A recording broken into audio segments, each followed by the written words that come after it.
सबसे पहले देखते हैं कि मैटर क्या होता है। तो मैटर ऐसे कोई भी ऑब्जेक्ट होती है जिसके पास मास होता है, स्पेस ऑक्यूपाई करती है, कुछ वॉल्यूम वो पोजेस करती है, ठीक है। तो anything that has mass, occupy space and have volume is known as matter. Clear है। नाउ क्वेश्चन आता है कि मैटर किस चीज से मिलकर बना होता है, मैटर की कॉम्पोजिशन क्या होती है। तो what is matter composed of.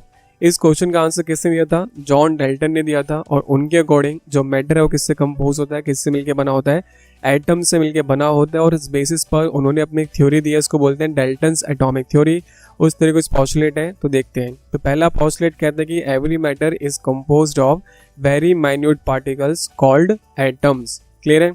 तो हर एक मैटर जो होता है वो किससे मिलके बना होता है, बिल्कुल छोटे छोटे माइन्यूट पार्टिकल से मिलके बना होता है। माइन्यूट पार्टिकल की कलेक्शन से क्या बनता है, मैटर बनता है। और उन पार्टिकल्स को हम लोग क्या बोलते हैं, एटम्स कहते हैं, ठीक है। सेकंड पॉस्टुलेट हमारे पास है कि एटम को ना हम क्रिएट कर सकते हैं, ना एटम को हम लोग डिस्ट्रॉय कर सकते हैं। तो atom can neither be created nor be destroyed. जो तीसरा पॉस्टुलेट है इनका वो क्या था, गलत था। तीसरे पॉस्टुलेट के अकॉर्डिंग जो एटम है वो फर्दर डिवाइड नहीं हो सकता। तो एटम कैन नॉट बी सब डिवाइडेड फर्दर। और आपको पता ही होगा एटम आगे फर्दर डिवाइड हो सकता है, इलेक्ट्रॉन्स में, प्रोटॉन्स में, न्यूट्रॉन में, और भी बहुत सारे पार्टिकल्स किस में प्रेजेंट होते हैं, एटम्स में प्रेजेंट होते हैं, ठीक है। इनका फोर्थ पॉस्टुलेट भी क्या था, रॉन्ग था। रॉन्ग क्यों है, उनके अकॉर्डिंग जो सिमिलर टाइप के एलिमेंट्स होते हैं उनके एटम्स भी आइडेंटिकल होते हैं आपस में। और डिफरेंट टाइप के जो एलिमेंट्स होते हैं उनके जो एटम्स हैं वो आपस में आइडेंटिकल नहीं होते। तो बहुत सिंपल से एक्सप्लेनेशन है। तो मीनिंग क्या है इस पॉस्टुलेट का, तो सपोज आपके पास क्या है, गोल्ड है, ठीक है। आपके पास गोल्ड जो है 1 kg की 2 बार आपके पास है, ठीक है। 1 kg की 2 बार है आपके पास गोल्ड की। आपने क्या किया, फर्स्ट बार के एटम्स को एनालाइज किया और सेकंड बार के एटम्स को एनालाइज किया। तो क्या दोनों के एटम्स आपको अलग अलग दिखाई देंगे, बिल्कुल भी नहीं। दोनों के एटम्स क्या होंगे, एक दूसरे के साथ आइडेंटिकल है। क्यों आइडेंटिकल है, क्योंकि जो एलिमेंट्स हम लोग ऑब्जर्वेशन में यूज करें वो एलिमेंट ही क्या है, सेम ही तो है। तो दोनों तरफ गोल्ड ही तो है, इसलिए एटम्स भी क्या होंगे, सेम ही होंगे। और अगर आप गोल्ड को कंपेयर करते हो कॉपर के साथ, तो कॉपर के एटम्स अलग होते हैं और गोल्ड के एटम्स अलग होते हैं। तो ये हमारा पॉस्टुलेट 4 कहता है कि atoms of similar element are identical in all respect and atoms of different elements are different from each other in all respect, ठीक है। ये पॉस्टुलेट भी गलत है। क्यों गलत है इसको हम आगे देखते हैं। फिफ्थ पॉस्टुलेट क्या कहता है कि एटम्स ऑफ डिफरेंट एलिमेंट जब कंबाइन हो जाते हैं क्या बनाने के लिए, कंपाउंड बनाने के लिए, तो किस रेशियो में कंबाइन होते हैं, सिंपल होल नंबर रेशियो में वो लोग कंबाइन होते हैं। तो एग्जांपल सपोज हम लेते हैं वाटर का। तो वाटर का फॉर्मूला होता है H2O। तो यहाँ पे हम 2 तरीके से देख सकते हैं इस पॉइंट को।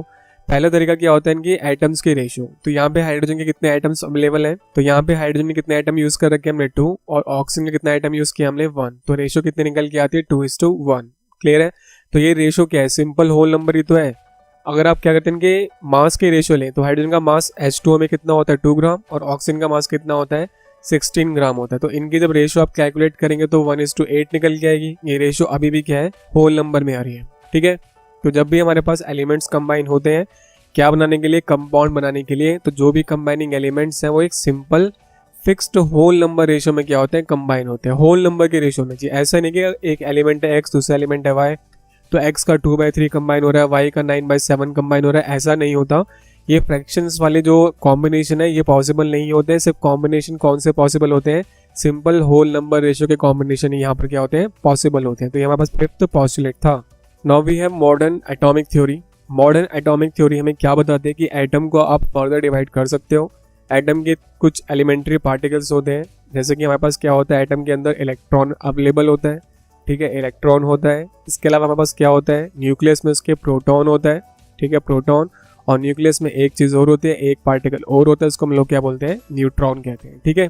इसके अलावा ना और भी बहुत सारे पार्टिकल्स प्रेजेंट होते हैं, जैसे कि फॉर एग्जांपल हमारे पास मेसॉन होता है, न्यूट्रिनोज होते हैं, पॉजिट्रॉन्स होते हैं। तो ये कुछ एलिमेंट्री पार्टिकल हमारे पास क्या होते हैं, हमारे एटम में प्रेजेंट होते हैं। नाउ एग्जाम्पल लेते हैं हम किसका, हाइड्रोजन का। और हाइड्रोजन जो होता है सबसे अबंडेंट एलिमेंट है पूरे यूनिवर्स में, और सबसे लाइटेस्ट वेट का होता है कौन, हाइड्रोजन। हाइड्रोजन नेचर में 3 फॉर्म में रहता है, protium, deuterium and tritium. Clear है, प्रोटियम, ड्यूटेरियम एंड ट्रिटियम।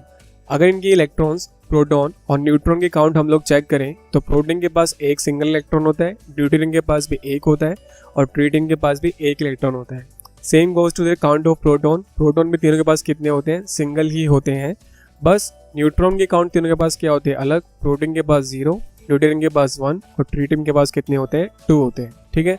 तो अगर हम लोग चेक करें इनका एटॉमिक नंबर कितना है, तो एटॉमिक नंबर तीनों का कितना मिलेगा आपको, 1 मिल रहा है, क्योंकि एटॉमिक नंबर किस पे चलता है, प्रोटॉन के काउंट पे चलता है, तो तीनों के प्रोटॉन क्या है, सिमिलर है, इसलिए यहाँ पे जो एटॉमिक नंबर है वो क्या है, सेम है। बट जो मास नंबर है वो इनका अलग अलग है। मास नंबर किस पे चलता है, मास नंबर होता है प्रोटॉन प्लस न्यूट्रॉन के इक्वल। तो फर्स्ट वाले केस का जो मास है वो कितना है, 1, सेकेंड वाले केस का जो मास है वो कितना है, 2, और थर्ड वाले केस में जो ट्रीटियम है उसका मास कितना है, यहाँ पास 3। ठीक है, तो ऐसे पेयर्स जिनका एटॉमिक नंबर तो क्या होता है, सेम, बट मास नंबर क्या होता है, डिफरेंट, उन्हीं को हम लोग क्या बोलते हैं, आइसोटॉप्स कहते हैं। ठीक है, तो isotopes are atoms having same atomic number but different mass number. Clear हो रहा है। अब देखिए, तो डाल्टन ने में क्या कहा था कि अगर आपके पास जो सिमिलर एलिमेंट है तो उनके एटम्स क्या होते हैं, हर रिस्पेक्ट में आइडेंटिकल होते हैं। मतलब आइडेंटिकल मीन्स कहने का उनकी फिजिकल प्रॉपर्टी भी सेम होती है और केमिकल प्रॉपर्टी भी सेम होती है। बट यहाँ पे आप चेक करें, तीनों कौन है, हाइड्रोजन ही तो है। तो आपके पास हाइड्रोजन के 3 अलग अलग वेरिएशंस है, 3 अलग फॉर्म है, प्रोटियम, ड्यूटेरियम और ट्रीटियम। बट है तो ये हाइड्रोजन ही। बट क्या इन सबकी प्रॉपर्टी एक दूसरे से आइडेंटिकल होगी, बिल्कुल भी नहीं। प्रोटियम, ड्यूटेरियम, ट्रीटियम की प्रॉपर्टी एक दूसरे से क्या होते हैं, अलग अलग, क्योंकि ये तीनों एक दूसरे के क्या है, आइसोटॉप्स है। ठीक है, एक और एग्जांपल देखते हैं। सपोज हम लेते हैं हम एग्जांपल किसका, कैल्शियम का, और कैल्शियम के साथ एग्जांपल लेते हैं किसका, हम आर्गन का। ठीक है, तो जो कैल्शियम है उसका जो मास नंबर है वो कितना होता है, कैल्शियम का जो मास नंबर है 40 है, आर्गन का मास नंबर भी कितना होता है, 40 है। बट जो एटॉमिक नंबर होते हैं दोनों के अलग अलग होते हैं। कैल्शियम का जो एटॉमिक नंबर है वो 20 है और आर्गन का जो एटॉमिक नंबर है वो क्या है, 18 है। क्लियर है। इस टाइप के पेयर को हम लोग क्या बोलते हैं, आइसो बार्स कहते हैं। These are isobars. ना फोर्थ पोस्टुलेट का सेकंड पार्ट हमें क्या कहता है कि अगर आपके पास अलग अलग टाइप के एलिमेंट्स हैं तो उनके एटम्स जो होते हैं उनकी प्रॉपर्टीज भी क्या होती हैं, एक दूसरे से अलग अलग होती हैं। बट यहाँ पर ऐसा नहीं है, कैल्शियम और आर्गन आइसोबार होते हैं एक दूसरे के साथ। तो इसका मतलब मास नंबर दोनों का सेम है, 40 है। तो इनकी कुछ प्रॉपर्टीज क्या होती हैं, एक दूसरे के साथ आइडेंटिकल होती हैं, because they have same mass number. ठीक है, तो फोर्थ पोस्टुलेट का सेकंड पार्ट भी क्या हो गया, गलत हो गया। तो फोर्थ पोस्टुलेट ओवरऑल क्या होता है हमारे पास, गलत होता है, रॉन्ग होता है। नाउ मैटर क्या होता है, डाल्टन की थ्योरी क्या होती है, मॉडर्न एटॉमिक थ्योरी क्या होती है, ये सब पढ़ने के बाद हम लोग देखते हैं कि एटम एक्चुअली में दिखता कैसे है। ठीक है, तो क्वेश्चन अराइज होता है कि how does an atom look like. ठीक है, how does an atom look like, एक एटम कैसा दिखाई देता है। तो अब हम पढ़ने वाले मॉडल। तो पहला मॉडल किसने दिया था, जे थॉमसन ने दिया था, और उसके मॉडल का नाम होता है प्लम पुडिंग मॉडल। उनके मॉडल का नाम है प्लम पुडिंग मॉडल। ठीक है, मॉडल बहुत सिंपल है कि एटम जो होता है वो स्फेरिकल इन नेचर, मतलब स्फीयर की फॉर्म में होता है। एटम किस नेचर का होता है, स्फीयर की फॉर्म का होता है। एटम पे जो पॉजिटिव चार्ज है वो उसकी सरफेस पर क्या होता है, यूनिफॉर्मली डिस्ट्रीब्यूट होता है। ठीक है, और जितना पॉजिटिव चार्ज उसके सरफेस पे डिस्ट्रीब्यूट होता है उतने अमाउंट में नेगेटिव चार्ज मतलब इलेक्ट्रॉन्स उसके अंदर क्या होते हैं, एम्बेडेड होते हैं, जैसे सीड्स होते हैं वाटरमेलन के अंदर। अगर वाटरमेलन का एग्जांपल हो तो वाटरमेलन का जो आउटर सरफेस है जो ग्रीन कलर का होता है वो सपोज क्या कैरी कर रहा है, पॉजिटिव चार्ज कैरी कर रहा है, और उसकी वैल्यू कितनी है, 100। ठीक है, 100 कूलम्स वो पॉजिटिव चार्ज कैरी कर रहे हैं। तो उसी के इक्विवेलेंट जो अंदर आपको वाटरमेलन के सीड मिलती है ब्लैक कलर की, वो क्या रिप्रेजेंट कर रही है, इलेक्ट्रॉन्स। तो उसके फ्लैश के अंदर वो क्या होते हैं, एम्बेडेड होती हैं। ठीक है, पल्प के अंदर क्या होते हैं, एम्बेडेड होती हैं। तो उनका काउंट भी कितना होगा, 100, ताकि प्लस माइनस आपस में क्या हो पाए, इक्वल, और एटम ओवरऑल क्या हो जाए, हमारा न्यूट्रल हो जाए। क्लियर हो रहा है। ये इसका सेकंड पॉइंट था। इसको हम क्या बोलते हैं, also known as watermelon model. और ये फेल हो गया था क्या एक्सप्लेन करने के लिए, एटॉमिक स्पेक्ट्रम को एक्सप्लेन करने के लिए। तो इनके अकॉर्डिंग फिर से एक बार, जो एटम है स्फेरिकल शेप का होता है और जो इसका आउटर सरफेस है वो क्या कैरी कर रहा होता है, पॉजिटिव चार्ज कैरी कर रहा होता है। उस पॉजिटिव चार्ज को काउंटर करने के लिए, क्यों काउंटर करने के लिए, एटम को ओवरऑल क्या होना होता है, न्यूट्रल होना होता है। तो उस पॉजिटिव चार्ज को काउंटर करने के लिए हमारे पास क्या होते हैं, इलेक्ट्रॉन्स होते हैं सेम नंबर में, जो उस एटम के अंदर क्या होते हैं, एम्बेडेड होते हैं। क्लियर हो रहा है। तो ये हमारे पास किसका मॉडल था, थॉमसन का एटॉमिक मॉडल। इसको प्लम पुडिंग मॉडल भी कहते हैं या वाटरमेलन मॉडल भी हम लोग कहते हैं। तो नेक्स्ट मॉडल हमारे पास क्या है, एटम का रदरफोर्ड का मॉडल है। इस मॉडल में हमारे पास क्या होता है, स्क्रीन होती है।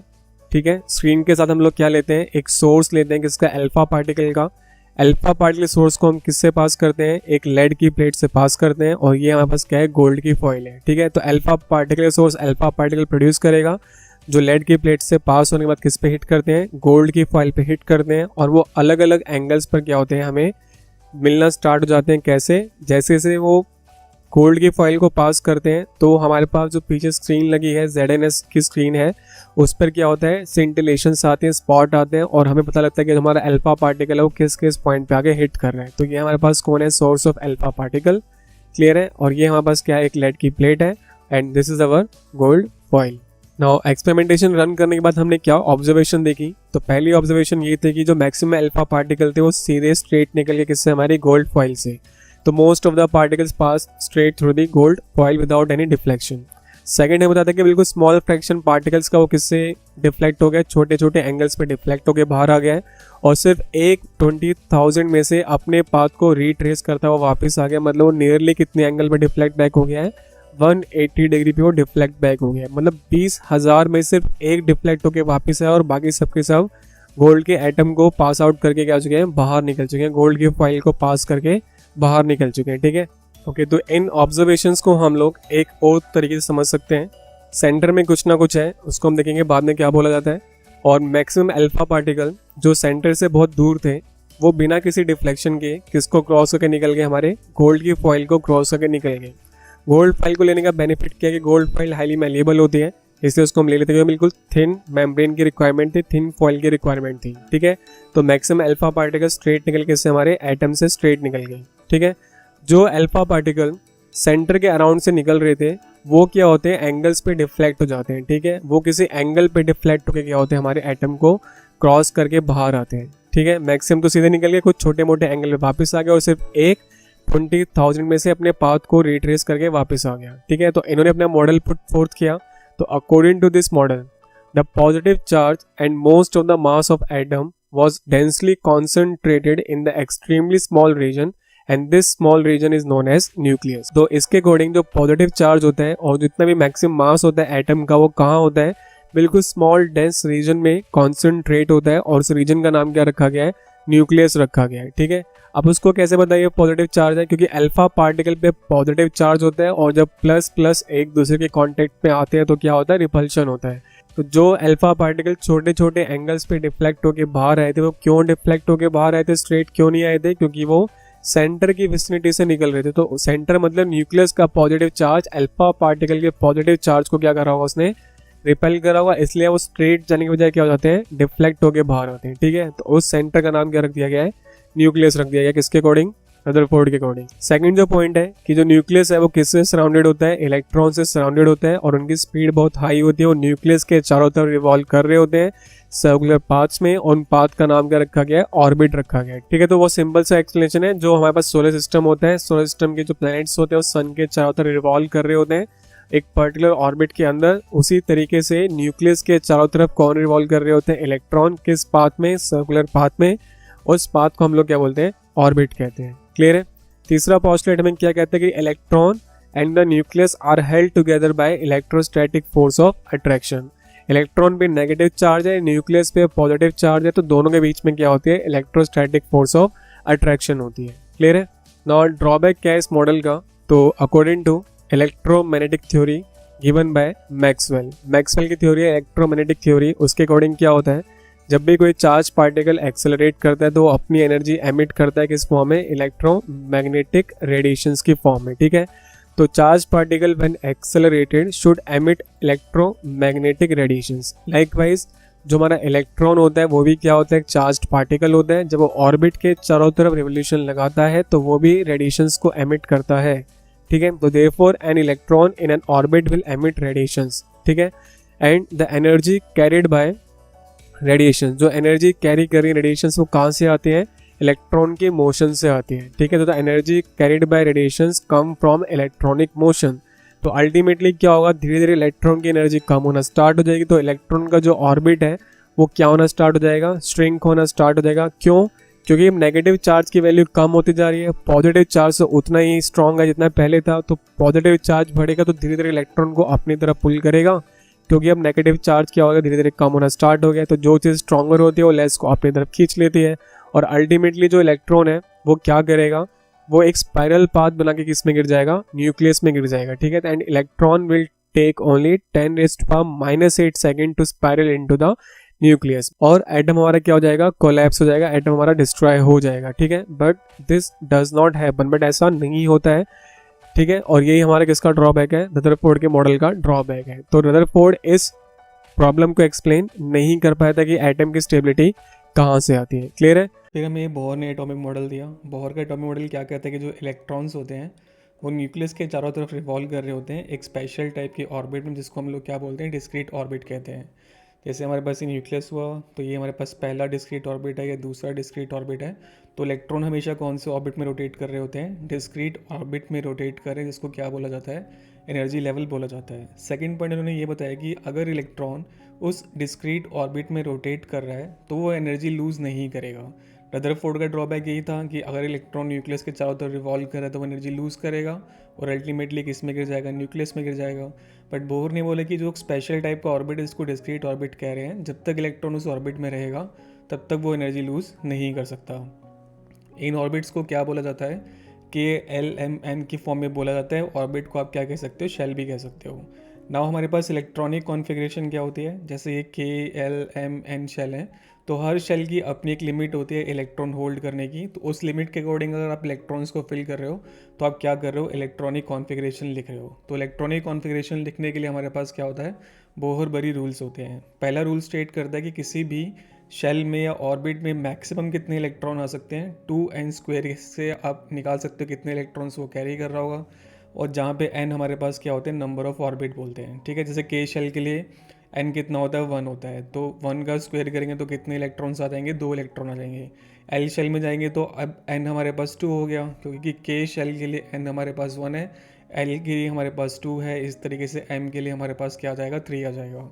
तो L के लिए अगर आप 2 डालोगे तो आपको 8 इलेक्ट्रॉन्स मिलेंगे, M के लिए 3 डालोगे तो आपको 18 मिलेंगे, N के लिए डालोगे तो आपको 32 इलेक्ट्रॉन्स मिलेंगे। तो इस तरीके से हम लोग क्या कर सकते हैं, ऑर्बिट्स के अंदर इलेक्ट्रॉन्स को फिल कर सकते हैं और कितनी उनकी मैक्सिमम ऑक्यूपेंसी है वो 2n² रूल से हम फाइंड आउट कर सकते हैं। नेक्स्ट क्या है, जो लास्ट शेल है, can not have more than 8 electrons, 8 electron से ज़्यादा रख नहीं सकता। और जो सेकंड लास्ट शेल होता है उसके पास 18 इलेक्ट्रॉन से ज़्यादा नहीं हो सकते। और जो शेल्स होते हैं वो स्टेप वाइज मैनर में फिल होते हैं, ठीक है। मतलब आपको सिंपल ऐसे ध्यान रखना है कि K शेल होता है, L होता है, M होता है, N होता है, और K में 2 आते हैं, बाकी सब में आपको कितने कितने फिल करने हैं, 8 इलेक्ट्रॉन फिल करने हैं। जैसे एग्जांपल के लिए हमारे पास एल्यूमिनियम है जिसका एटॉमिक नंबर 13 होता है, तो इसके K शेल में 2 आ जाएंगे, L शेल में 8 आ जाएंगे और M शेल में इसके 3 आ जाएंगे। इस तरीके से आप कॉन्फ़िगरेशन लिख सकते हो। एग्जांपल के लिए हमारे पास ऑक्सीजन है जिसका एटॉमिक नंबर 8 होता है, तो K शेल में 2 आ जाएंगे और L शेल में इसके पास 6 इलेक्ट्रॉन्स आ जाएंगे। अब कुछ बेसिक टर्म्स आपको पता होने चाहिए कि वैलेंस इलेक्ट्रॉन क्या होता है। तो जो हमारा आउटर मोस्ट शेल या ऑर्बिट है, उस शेल या ऑर्बिट को बोलते हैं वैलेंस शेल, और उसमें जो प्रेजेंट इलेक्ट्रॉन है उसका नाम क्या होता है, वैलेंस इलेक्ट्रॉन होता है। जैसे सोडियम का एग्जांपल लिया गया है, सोडियम का एटॉमिक नंबर होता है 11। कॉन्फ़िगरेशन करेंगे तो K में 2 आएंगे, L में 8 आएगा और M में कितने आएंगे, 1 आएंगे। तो ये जो M है ये इसका बिल्कुल लास्ट वाला ऑर्बिट है, तो उस लास्ट वाले ऑर्बिट को हम लोग क्या बोलते हैं, वैलेंस शेल बोलते हैं। और उसमें जो प्रेजेंट इलेक्ट्रॉन है उसको हम लोग क्या बोलते हैं, वैलेंस इलेक्ट्रॉन कहते हैं। नेक्स्ट हमारे पास है कि वैलेंसी क्या होती है। वैलेंसी होती है कितने नंबर ऑफ इलेक्ट्रॉन गेन या लूज़ करने हैं या शेयर करने हैं ताकि उनको क्या मिल जाए, नोबल गैस कॉन्फ़िगरेशन मिल जाए। नोबल गैस कॉन्फ़िगरेशन मीन्स होता है कि हर शेल अपने आप को कंप्लीट करना चाहता है। तो K शेल मैक्सिमम 2 इलेक्ट्रॉन रखना चाहता है, L में 8 आने चाहिए, M में 8 आने चाहिए। इस तरीके से सबके पास कितने कितने इलेक्ट्रॉन्स होने चाहिए, टोटल हमारे पास उतने इलेक्ट्रॉन्स वो कैरी कर रहे हो कि उनका जो आउटर शेल है वो कम्प्लीटली फिल हो जाए और उसको कैसी कॉन्फ़िगरेशन मिल जाए, नोबल गैस कॉन्फ़िगरेशन मिल जाए। नोबल गैस कॉन्फ़िगरेशन का मतलब होता है कि हमारे पास जो नोबल गैसेस होती हैं वो नोबल गैसेस नॉन रिएक्टिव होती हैं, और उनका जो लास्ट वाला शेल होता है वो क्या होता है, कम्प्लीटली फिल होता है, पूरा का पूरा फिल होता है। तो उसको इलेक्ट्रॉन्स की ना ज़रूरत है, ना उसको लेने हैं ना उसको देने हैं, जितने उसको इलेक्ट्रॉन चाहिए थे उतने उसके पास हैं, तो वो नॉन रिएक्टिव हो जाता है। तो उस वाली स्टेट को बोलते हैं कि वो नोबल स्टेट में आ गया है। और जो भी नोबल गैस कॉन्फ़िगरेशन अटेन कर लेता है वो तभी अटेन कर पाएगा जब वो क्या कर पाएगा, अपने वैलेंस इलेक्ट्रॉन को, K शेल है तो 2 कर पाए, और L M N जितने भी सब्सिक्वेंट सेल्स हैं उनको कितना कर पाए, वो 8 कर पाए, ठीक है। तो यहाँ से टर्म निकलती है वैलेंसी क्या होती है, कितने इलेक्ट्रॉन गेन या लूज़ करने या शेयर करने ताकि क्या मिल जाए, नोबल गैस कॉन्फ़िगरेशन मिल जाए। तो उसके लिए बहुत सिंपल सा प्रोसेस है। अगर वैलेंस इलेक्ट्रॉन आपके पास 1 है, 2 है या 3 है तो वैलेंसी होती है +1 +2 +3, क्योंकि अगर आउटर शेल में 1 इलेक्ट्रॉन है, 2 इलेक्ट्रॉन है, 3 इलेक्ट्रॉन है और इनका टारगेट कितने इलेक्ट्रॉन करने का है, 8 इलेक्ट्रॉन करने का है। तो इसको 7 इलेक्ट्रॉन गेन करने पड़ेंगे, इसको 6 गेन करने पड़ेंगे और इसको 5 इलेक्ट्रॉन गेन करने पड़ेंगे। तो इतने सारे इलेक्ट्रॉन्स गेन करना इम्पॉसिबल है। इसके लिए क्या पॉसिबल है कि ये अपना 1 इलेक्ट्रॉन लूज़ कर दें, या अपने 2 इलेक्ट्रॉन लूज़ कर दे, या अपने 3 इलेक्ट्रॉन लूज़ कर दें। क्योंकि इलेक्ट्रॉन लूज़ कर रहा है इसलिए +1 चार्ज आ रहा है, +2 चार्ज आ रहा है, +3 चार्ज आ रहा है, जिसको हम लोग बेसिकली क्या बोल रहे हैं, वैलेंसी बोल रहे हैं। और अगर हमारे वैलेंस इलेक्ट्रॉन 5, 6, 7 होते हैं, तो किसी के पास 5 इलेक्ट्रॉन है, 6 है और 7 है, तो 5 वाले को क्या करना पड़ेगा, 5 इलेक्ट्रॉन छोड़ने पड़ेंगे, 6 वाले को 6 छोड़ने पड़ेंगे, 7 वाले को 7 इलेक्ट्रॉन छोड़ने पड़ेंगे। तो वैसे ही जैसे हम लोग 3 से ज़्यादा हम लोग इलेक्ट्रॉन लूज़ नहीं कर सकते, वैसे ही 3 से ज़्यादा इलेक्ट्रॉन हम गेन नहीं कर सकते। तो 5 वाले को 8 करने के लिए 3 इलेक्ट्रॉन की ज़रूरत है, तो ये 3 गेन कर लेगा, 6 वाला 2 गेन कर लेगा, 7 वाला 1 गेन कर लेगा। इनके आगे नेगेटिव इसलिए प्लेस कर रहे हैं क्योंकि उन्होंने इलेक्ट्रॉन क्या किया है, गेन किया है। तो इलेक्ट्रॉन गेन करने से कैसा चार्ज आता है, नेगेटिव चार्ज आता है। इनके आगे पॉजिटिव साइन क्यों लगा हुआ है, क्योंकि इलेक्ट्रॉन लूज़ करने पर कैसा साइन आता है हमारे पास, पॉजिटिव साइन आता है। तो बस ध्यान रखना कि अगर वैलेंस इलेक्ट्रॉन 1, 2, 3 होते हैं तो वही हमारी वैलेंसी होती है 1, 2, 3 बट विद पॉजिटिव साइन। और अगर आपके पास वैलेंस इलेक्ट्रॉन 5 हैं, 6 हैं, 7 हैं, तो आपको बेसिकली 8 बनाना है उनको। तो 5 को 3 की रिक्वायरमेंट है, 6 को 2 की रिक्वायरमेंट है, 7 को 1 की रिक्वायरमेंट है। देखिए जैसे एग्जाम्पल के यहाँ पास ऑक्सीजन है, यहाँ लिखा होता है 8, यहाँ लिखा होता है 16। तो जो हमने नीचे लिखा है उसको हम लोग क्या बोलते हैं, एटॉमिक नंबर कहते हैं। तो एटॉमिक नंबर कितना हो गया इसका, 8 हो गया। जो ऊपर हमें लिखा होता है वो एटॉमिक मास होता है, तो एटॉमिक मास कितना हो गया इसका, 16 हो गया। अब एटम अगर आपका न्यूट्रल है तो एटॉमिक नंबर हमेशा किसके इक्वल होता है, प्रोटॉन के इक्वल होता है। और प्रोटॉन किसके इक्वल होता है, इलेक्ट्रॉन के इक्वल होता है। मतलब ऑक्सीजन के पास कितने प्रोटॉन है 8 प्रोटॉन है, और इलेक्ट्रॉन भी उसके पास कितने हैं, 8 इलेक्ट्रॉन है। अब एटॉमिक मास का फॉर्मूला हमारे पास क्या होता है, atomic mass is equal to proton plus neutron. Atomic mass उसने कितना दे रखा है आपको, 16। प्रोटॉन आप कैलकुलेट कर चुके हो कितने हैं, 8, प्लस में न्यूट्रॉन, तो न्यूट्रॉन यहाँ से कितने निकल जाएंगे आपके पास, 8 निकल जाएंगे। तो ऐसे आप इलेक्ट्रॉन, प्रोटॉन, न्यूट्रॉन को कैलकुलेट कर सकते हो। सपोज उसने ऐसे लिखा है हमारे पास Al है और उस पर +3 चार्ज है। जब भी चार्ज लिखा होता है तो आपको पहले तो एल्यूमिनियम का जो एटॉमिक नंबर है वो पता होना चाहिए, कितना होता है 13, एटॉमिक मास कितना होता है 27। तो अगर हम नॉर्मली देखें तो इसके पास कितने प्रोटॉन होने चाहिए, 13 होने चाहिए, क्योंकि इसका एटॉमिक नंबर कितना है, 13 है। अगर हम न्यूट्रॉन ढूंढ रहे हैं तो न्यूट्रॉन के लिए क्या करना होता है, आपको मास में से माइनस कर देना होता है एटॉमिक नंबर। तो न्यूट्रॉन कितने हैं इसके पास, 14 है। अब रही बात इलेक्ट्रॉन की, इलेक्ट्रॉन इसके पास आइडियली होने कितने चाहिए थे, 13 होने चाहिए थे, क्योंकि प्रोटॉन की काउंट किसके इक्वल होती है, इलेक्ट्रॉन की काउंट के इक्वल होती है। बट इस मॉलिक्यूल पे या इस एटम पे चार्ज कैसा है, पॉजिटिव है। पॉजिटिव चार्ज का मतलब होता है उसने इलेक्ट्रॉन क्या किए हैं, लूज़ किए हैं। जितना भी पॉजिटिव चार्ज है उतने इलेक्ट्रॉन उसने लूज़ कर दिए हैं। तो +3 मतलब उसने 3 इलेक्ट्रॉन लूज़ कर दिए हैं। तो 3 इलेक्ट्रॉन छोड़ देगा तो कितने इलेक्ट्रॉन आ जाएंगे इसके पास, टोटल 10 इलेक्ट्रॉन आ जाएंगे। एक और एग्जाम्पल देखते हैं, जैसे हमारे पास दे रखा है N-3। तो नाइट्रोजन का जो एटॉमिक नंबर है वो 7 होता है, मास नंबर कितना होता है, 14 होता है। तो अगर इसका एटॉमिक नंबर 7 है तो उसके पास प्रोटॉन भी कितने होंगे, 7 होंगे, और इलेक्ट्रॉन भी कितने होने चाहिए उसके पास, 7 होने चाहिए।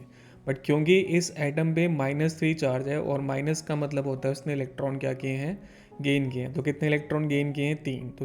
तो कितने इलेक्ट्रॉन गेन किए हैं, 3।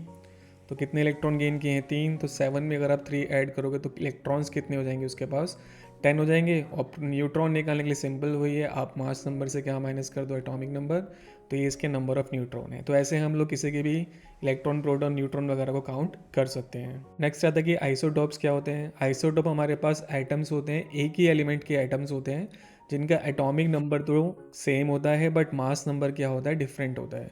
जैसे एग्जांपल के लिए H11, H12, H13, तो तीनों का जो एटॉमिक नंबर है वो कितना है, 1 है, बट तीनों का मास नंबर डिफरेंट है। तो जब एटॉमिक नंबर हमारे पास सेम होता है और मास नंबर डिफरेंट होता है तो उसको हम लोग क्या बोलते हैं, आइसोटॉप कहते हैं। तो हाइड्रोजन के 3 आइसोटॉप होते हैं। अगर atomic number 1 and mass number 1 है तो उसको प्रोटियम कहते हैं, मास नंबर 2 है तो ड्यूटेरियम कहते हैं, मास नंबर 3 है तो उसको ट्रीटियम कहते हैं।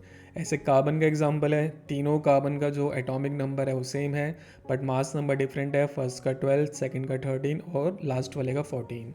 ऑक्सीजन की भी आइसोटोप देख लीजिए, एक का मास 16 होता है, एक का मास 18 होता है। लाइकवाइज हमारे पास ये क्लोरीन के आइसोटोप है, एक का मास 37 है और एक का मास 35 है।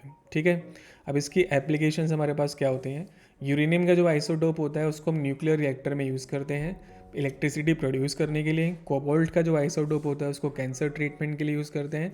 और आयोडीन का जो आइसोटोप होता है उसको थायराइड का डिसऑर्डर जो होता है, बेसिकली गोइटर जो होता है, उसको ट्रीट करने के लिए यूज़ करते हैं। नेक्स्ट हमारे पास है कि आइसोबार क्या होते हैं। तो आइसोबार्स जो होते हैं वो आइसोटोप से टोटली डिफरेंट होते हैं, उल्टे होते हैं।